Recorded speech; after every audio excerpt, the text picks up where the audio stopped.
Good afternoon, students. Hope you are fit and fine, keeping healthy and staying safe. Today I am going to take lesson number 7, the medieval India, the Cholas. Here we have to study about the Cholas, inscriptions, Brihdeshwara temple, political history, administration of Raja Raja I and Rajendra I. So let us start the lesson. The southern part of the Indian peninsula, situated south of the Krishna river, was inhabited by the Dravidians. They had their own language and culture, and this region was home to three powerful kingdoms, the Cheras, the Pandyas and the Cholas. I think so in Sangamej I have explained about the Cheras, the Pandyas and the Cholas. And these were the most powerful three kingdoms that were prevalent in the southern part of the Indian peninsula. And here the southern part of the Indian peninsulas were inhabited by the Dravidians.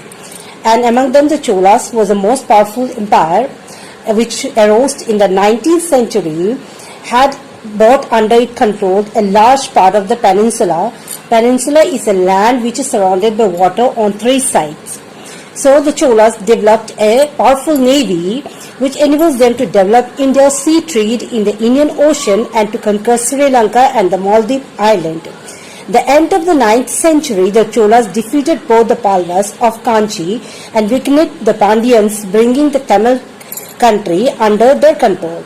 Now there are different sources which give us information about a particular thing which we want to know.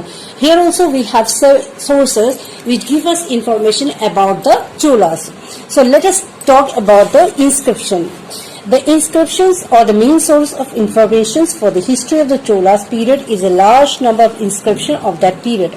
Raja Raja I conceived the idea of prefixing to his inscriptions the main achievement of his reigns. Whatever he did in his time, all this he wrote and in the form of inscriptions so that it could be helpful for the coming generation. The example of Raja Raja was followed by his successor as well. Consequently, there exists a formal record of the transactions made by each Chola ruler. So because of this inscription only today we have got information about the Cholas dynasty or the Cholas empire. The inscription of the Cholas are the in form of copper plate, granth, stone inscription made on the walls, pillars of temple. The copper plate granths known as Anidos and Karandis as well as the Kanyakumari stone inscription gave a large list of the ruler indicating the solar origins of the Cholas dynasty. Another set of copper plate contained 31 copper sheets, and these plates are written in Sanskrit and Tamil. The language that is written on the granth plates is Sanskrit or Tamil. Because Sanskrit was the language that was prevalent at the times and Tamil was also there, which the people can understand thoroughly. So both the inscriptions were written in Tamil and Sanskrit.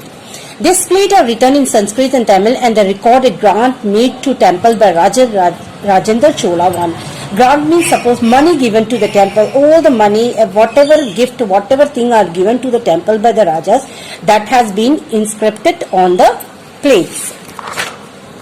Now, what are the information that we get from about the Cholas from these plates? First of all, they tells us about the Chola administrations. For example, the Uttara Mirur's inscription gave us information on the village administrations, taxations and land revenue. What was the administration that was prevalent in the village during the times of the Cholas, how the tax was collected, what was the system of revenue, all this information is given through the inscriptions. They also record about the gift and the endowments to temples and Brahmins. The gift which the king gave to the temples, which the king gave to the Brahmins was also written in the copper plates.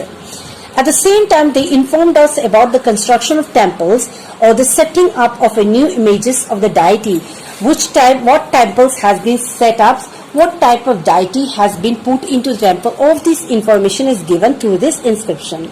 Some inscription is royal orders on taxations, land revenue, resolutions of village assemblies, judgment delivered against person guilty of thief, murderer or other crimes. So everything is written on the inscriptions, which give us information about how the punishment were given, for murder, theft or other crimes, how the judgments was delivered, how the village assembly was conducted, what type of land revenue was being at the times, how the tax was put on the people, and it also tell us about the temples was served the purpose of public registration such as record of sales, mortgages and other forms of transfer of property rights in a village land, how the property can be transferred in the village land, or how the village property can be transferred to other people. All these things information is given in the inscriptions. So these inscriptions are valuables which give us information about the Cholas.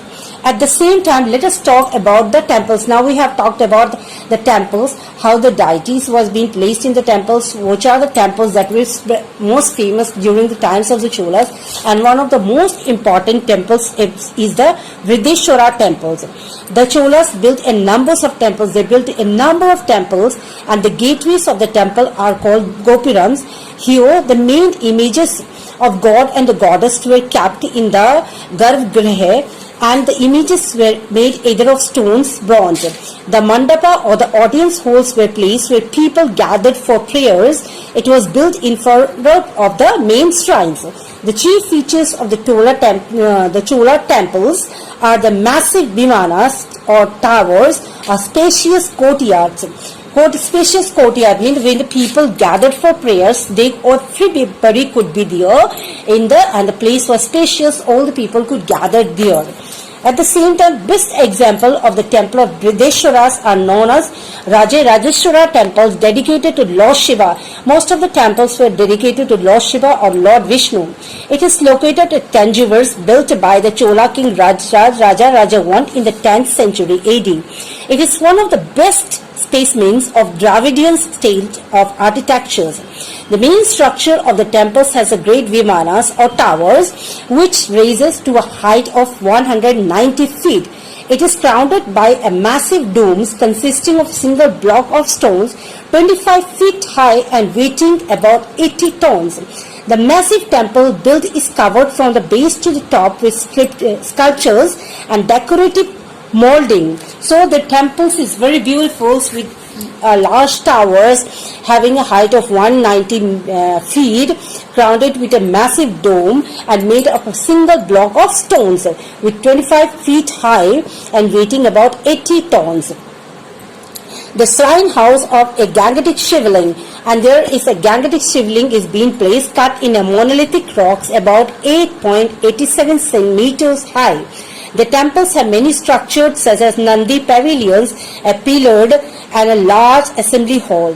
The Vrideshwara temple is the finest monument of a splendid period of South Indian history and the most beautiful specimen of Tamil architecture. The temple has been declared as a World Heritage Site by the UNESCO. So this is about the temples, how the temples were made, what types of deity or what types of god and goddess were placed inside the temples, how the Garbhagriha was established, what was the Gopurams, how big was the audience halls, and what were the main features of the temples. So this is about the temples, about the Cholas temples. Let us